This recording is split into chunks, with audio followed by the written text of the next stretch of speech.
So, kakagising ko lang. Gabi na. Magkagabi na kasi alas 5. Napagising ako dahil may tumatawag sa cellphone ko. May dumating order yung asawa ko. Hindi ko alam to ngayon bubuksan natin kung ano to. Ito guys saan na pangalan to eh. Yan guys, pangalan niya. Gabriel. O-open natin. Open box tayo.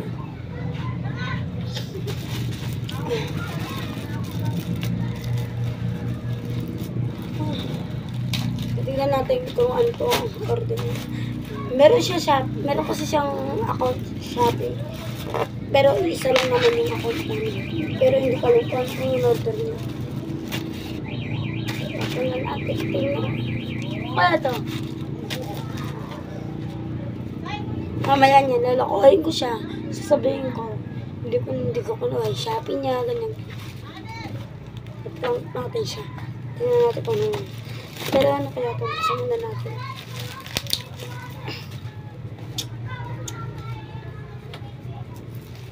Saan mo natin kung ano ito?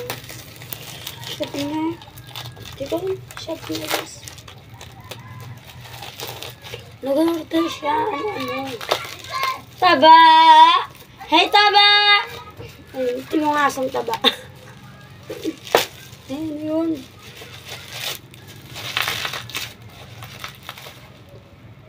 Sobrang init, diba?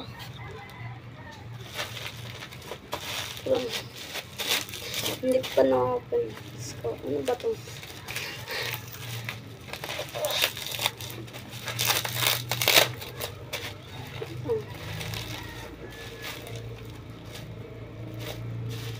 Hindi ko alam kung ano to ang order niya.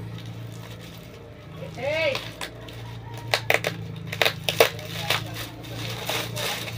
Ito. Ay guys! Pabango!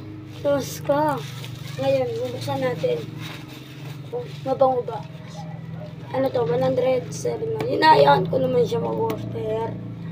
Kasi deserve na naman. Kasi nagtatrabaho siya. Mag-order. Alam mo ka na flavor? Chocolate premium. Chocolate premium yung ano niya guys. Tignan niya. Saan ba yun? Ayun o. Ewan natin kung mabango to.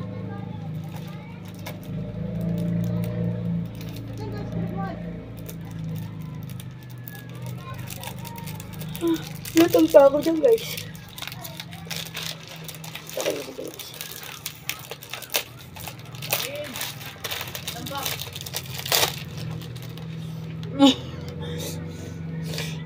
Ang ngayon natin.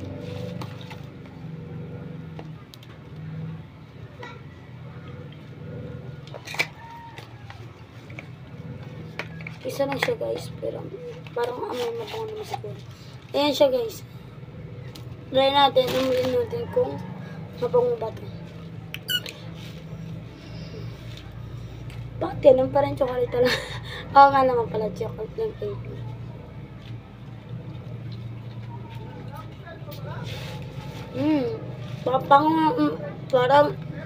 Parang baho para sa akin.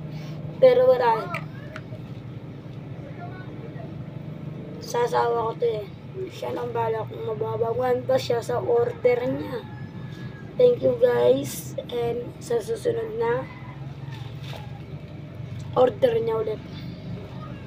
Bye-bye. Yun lang. Gusto ko ipaalam sa inyo na nag-order siya na mag-isa niya ng mga gamit niya. Inayahan ko naman siya kasi deserve na naman siya nagtatrabaho. Okay. Yan. Tayo natin siya mamaya. Pero ipaprank ko muna siya bago ibigay sa kanito. Ano siya, Lulaw? Kaya bye-bye.